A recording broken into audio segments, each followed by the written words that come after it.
Good evening, friends, and welcome to day 102 of A Poem a Day for 2026. It's Sunday.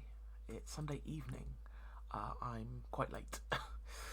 It's, I think, coming up for about 10 past 8. I have had another one of those days where time has happened. Got up to feed the cats around 7. Got back into bed because I wasn't ready to be up yet, and proceeded to sleep through until gone 11. And then it was like 2 o'clock, and I don't know what happened. And then it was 4 o'clock, and I wanted to have a bath. So I'm bathed, hair's washed, I'm all fluffy, moisturised, and I feel kind of like a new human. I'm very hungry, but the cats are fed, and I will be looking at food for myself after this. But I now have nothing else to do, so I hope you've all had a good day, and I hope you had a good weekend. Whatever you've done, if you've been working, I hope it's been not too stressful, as smooth running as possible. Just sending out the good vibes. Cats are bimbling around. Their food bowls are right next to my bedroom door. So yeah, we can. There appears to be fireworks going off. I'm very confused. As you can see from the window behind me, it's definitely not dark, so somebody is wasting their money. In my opinion, fireworks are a large waste of money anyway, but a noisy waste of money to scare animals. But we press on to poetry. So let's see what we have today. So today's piece is entitled Dear Yuri, and it's by Brian Moses. And our blurb reads as follows. On April 12th, 1961, the Russian cosmonaut Yuri Gagarin became the first human to travel into space. During the same flight, he was also the first person to orbit Earth.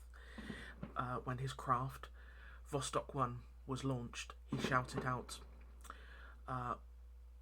Poyakhali, Russian for let's go.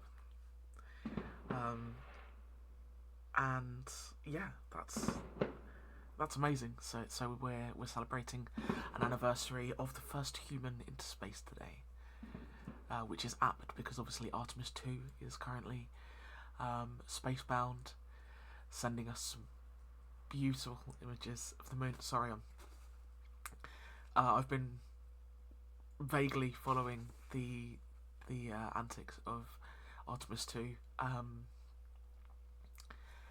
and have been quite deeply touched by the cosmonauts and their interactions with one another, and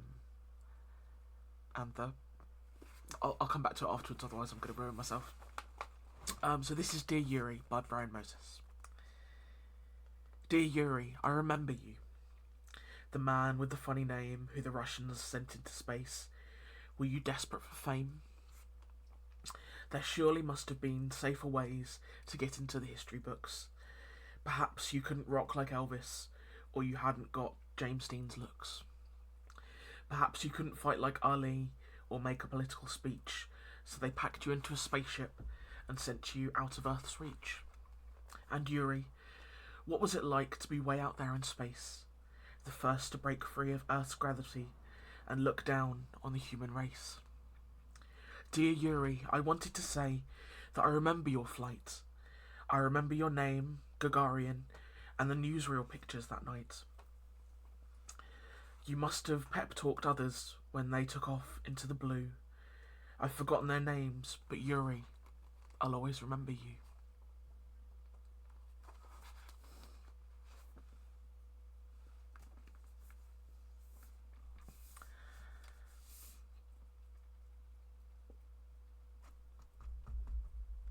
There's a lot of bad things happening in the world, which we're all very well aware of. But the journey of Artemis 2 has brought me a lot of joy. I'm sorry.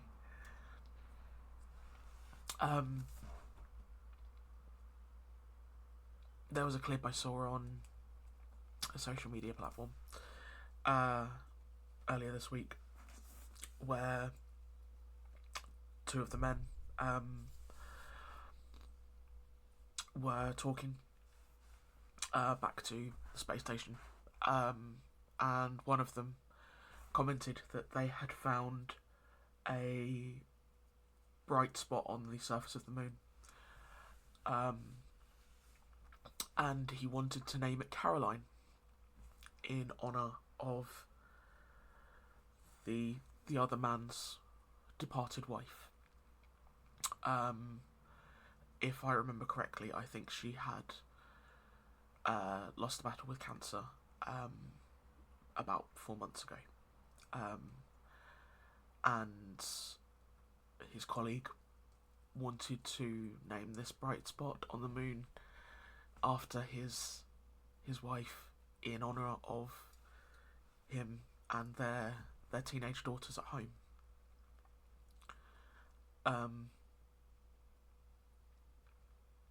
That ruined me.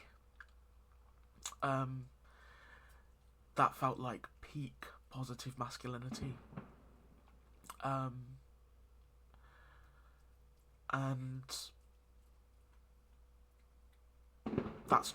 it was just people showing up for each other in just beautiful and unexpected ways. And I felt very honoured to be able to share in that moment with them, even in the little way of watching it on the little brick in my hand.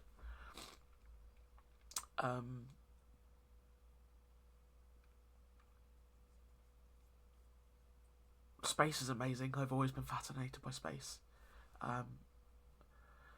And I mentioned the other day about how I talk to the stars, referencing to talk to departed loved ones, and I think that's probably why that hit me quite so hard. So now, when I'm talking to my niece and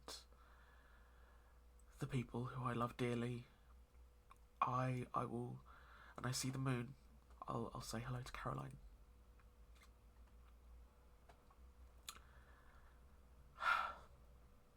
Great poem. Really great.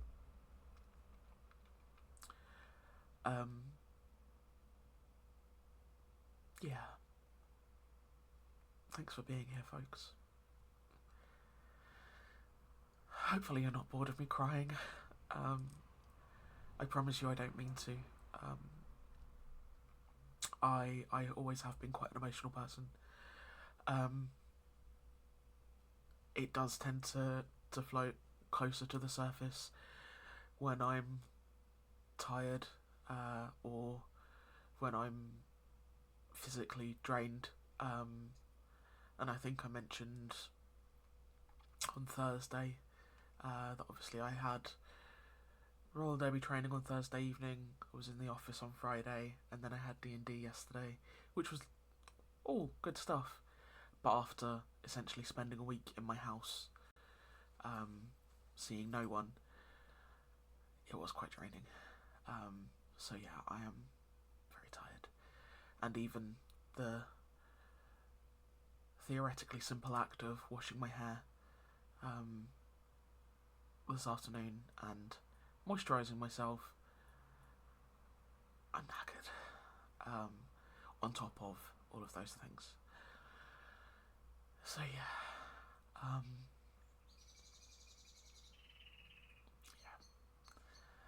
so I'm going to go and find some food, something hopefully easy to make, so I'm not stood up for too long, and sat onto the sofa with my wonderful quilted blanket which a friend lovingly made for me, and probably something fluffy to watch. However you're spending your Sunday evening, I hope it is wonderful. And until tomorrow, I wish you the best of good night.